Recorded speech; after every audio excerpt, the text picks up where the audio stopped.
Olá pessoal, bom, hoje é o nosso quinto encontro, como eu havia dito, estamos conseguindo fazer 2 vídeos por dia.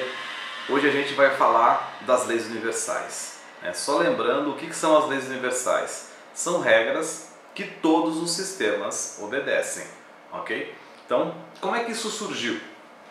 Como é que surgiu a ideia, das leis universais? Então vamos dar uma olhada aqui. Na verdade, estudiosos da teoria geral dos sistemas, que a gente está vendo, dentro da abordagem sistêmica, descobriram, identificaram regras ou normas que acontecem em todos os sistemas, independente da área onde eles estão, ou seja, todo o sistema respeita essas leis.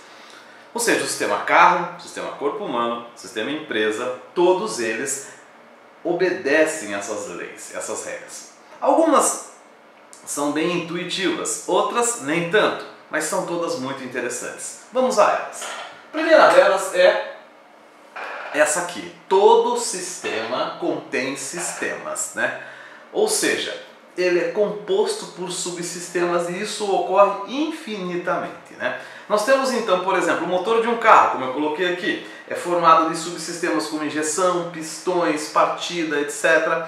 Um pistão, por sua vez, é formado por moléculas de aço. Essas moléculas de aço são feitas de átomos de ferro e carbono, e os átomos de ferro e carbono, por sua vez, têm suas camadas de elétron, os seus prótons, seus nêutrons. Isso ocorre infinitamente. Hoje já se sabe, por exemplo, que um próton tem 16 elementos na sua estrutura, Ou seja, na realidade a ideia do átomo, que é a ideia do indivisível, realmente já caiu por terra.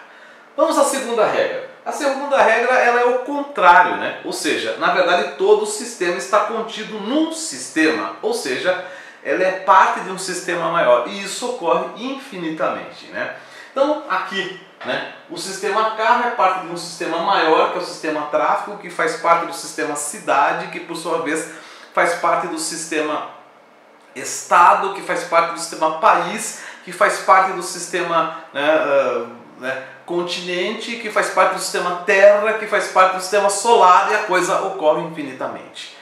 Então eu tenho um sistema contido dentro do outro. Essa é a segunda regra.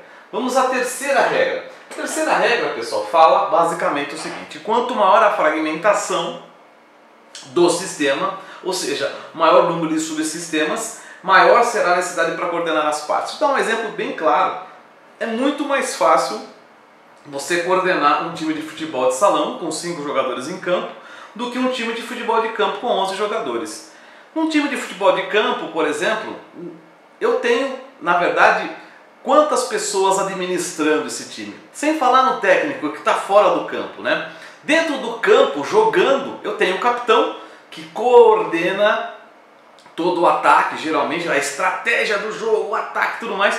E lá atrás, para quem já assistiu futebol de campo, sabe do que eu estou falando, você vai ver o goleiro lá atrás gritando o tempo todo, porque ele coordena toda a defesa. Olha o cara entrando pela esquerda, pela direita, ele fica lá enlouquecido, gritando pra caramba, justamente para que ele tenha coordenação. Eu tenho 2 pessoas para coordenar 11. Aliás, se você levar em conta a presença deles, inclusive, eu tenho justamente um número até menor, mais interessante, para coordenar isso aqui. Vamos ver a quarta regra. Aliás, o futebol de salão, por sua vez, tem o capitão do time, é quase que simbólico. É um cara com uma faixa, porque o jogo é tão rápido, são apenas 5 jogadores, o jogo é tão rápido, a quadra, claro, é muito menor, e aquela dinâmica do jogo, na realidade, não tem tempo nem de... A estratégia, na verdade, são jogadas ensaiadas, feitas muito rapidamente, E é gol, é pá, aquele bate-bola. Então eu não preciso ter mais pessoas, porque eu tenho um número menor de subsistemas, no caso apenas 5. A próxima regra, a quarta regra, ela é uma dissidência dessa regra. Olha que interessante, Eu tenho aqui os chamados números mágicos 7 mais ou menos 2. Na década de 40, pesquisadores da psicologia concluíram que as pessoas normais, veja bem, possuem certa capacidade de processamento de informações. E uma das descobertas é que eu consigo gerenciar até de 5 a 9 subsistemas, ou seja, de 5 a 9 pessoas no meu grupo. Tá? Olha que interessante, se você for no chão de fábrica, olhar aquela centena de pessoas trabalhando, você vai conseguir localizar um grande grupo, quer dizer, pequenos grupinhos de 5 a 9 pessoas, onde eu tenho, a gente chama de lideranças informais. Essa informação é muito importante e interessante, porque quando eu quero fazer um trabalho de treinamento, muitas vezes eu não preciso convocar todo o pessoal do chão de fábrica, eu simplesmente convoco as lideranças informais, que obviamente, né, o gestor conhece, ele chama esse pessoal, e esse pessoal é que será ou que vai ser treinado justamente para a gente poder, né, divulgar ou mudar uma metodologia, uma forma de trabalhar. Isso é bastante interessante, né? Aqui eu dei um exemplo, né? Na TI, se você colocar mais do que 9 opções no seu menu, o usuário não vai enxergar. Olha que interessante. Aliás, veja que legal, né? O Word, a partir de 2003, né? 2003 mesmo. Ele tem um menu de bandeira que ele vai apontando a você apenas as opções mais utilizadas. Se você entrar no seu menu, você vai perceber que você usa no máximo 5, 6, 7 no máximo, né, se você for um usuário super capacitado. Mas ele tem muito mais opções que ficam escondidas, ok? Então não coloque mais do que 5, no máximo 9 opções no seu menu, senão o seu usuário não vai enxergar, tá? Próxima regra, essa aqui é muito interessante e muito importante, chamada homeostase. O que é homeostase? Homeostase diz que todos os sistemas sempre vão procurar o equilíbrio, tá? Tem até 2 exemplos aqui. Se uma pessoa está mancando de uma perna, a outra perna será sobrecarregada. Se numa empresa o setor de vendas não está indo bem, né, outros setores devem trabalhar mais ou melhor, por exemplo, o setor de marketing, né? Mas olha que interessante, o equilíbrio, a homeostase, ela é fatal para os seres vivos, né? Vamos pegar um corpo humano. No corpo humano eu tenho o quê? O sangue venoso e o sangue arterial, né? Ali trabalhando, pam, pam, pam, pam, pam, pam, pam, o seu coração batendo. Qual é a única certeza que você tem? Que um dia você vai morrer. Por que você tem essa certeza? Porque um dia o seu corpo vai entrar em equilíbrio. O seu corpo está procurando o equilíbrio. A hora que ele entrar em equilíbrio, pum, para tudo, tá? Então o equilíbrio, veja que interessante, é fatal para todo ser vivo.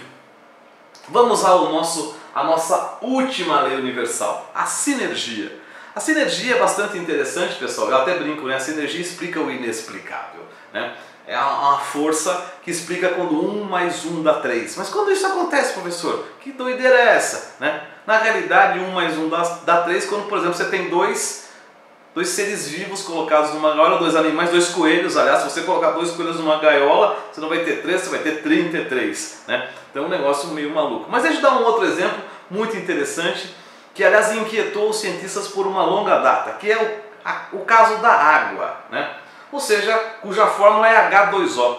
O que é H2O? Na verdade eram 2 gases, né? São 2 gases isolados, hidrogênio e oxigênio, que estão... E de repente, quando eu aproximo 2 moléculas de hidrogênio e uma de oxigênio, sem aumentar a temperatura, sem aumento de pressão, sem nenhuma força, puff, de repente aquilo muda o seu estado físico. Eu saio do gás e viro líquido. Nossa, mistério. Os cientistas ficaram enlouquecidos com isso por uma boa época, né? Hoje já descobriram, é claro, que existe lá uma triangulação, né, entre os átomos, né? Na verdade é mais ou menos assim. Eu tenho, né, no oxigênio 6 elétrons que querem, e o oxigênio, para entrar em equilíbrio, ele procura mais 2 elétrons. Aí, num processo de balanceamento, a hora que eu encontro 2 elétrons dos hidrogênios de 1 em 1 aqui, né, H2, né, então eu tenho 2 hidrogênios aqui, a hora que eu junto, eu tenho uma mudança, ou seja, esse sistema fica estável. Essa estabilidade é uma força tão grande, chamada de força sinérgica, que transforma o gás em líquido. Olha que interessante, né? Então, quando as partes se juntam, eu tenho uma substância nova, né, cujo estado natural é líquido. Isso é nas organizações, quando eu tenho um determinado objetivo muito bem determinado, muito bem colocado, né? Toda a organização focada naquele objetivo, nós dizemos assim que a empresa está desenvolvendo um esforço sinérgico naquela direção, na direção estabelecida pelo objetivo organizacional, no caso especificamente. Muito bem, pessoal. Bom, no nosso próximo encontro, hoje por hoje vai ser só, no nosso próximo encontro nós vamos estar tratando dos arquétipos, que são a sofisticação, ou melhor dizendo, uma aplicação das leis universais. A gente vai poder entender essa aplicação, vamos ver homeostase, sinergia, números mágicos, tudo isso na realidade. Nós vamos ver essas aplicações em 10 modelos comportamentais dos sistemas, ok? Então não perca o nosso próximo encontro, não esqueça de dar um like no nosso videozinho aí e inscreva-se no nosso canal. Muito obrigado pela sua audiência. Tchau, tchau.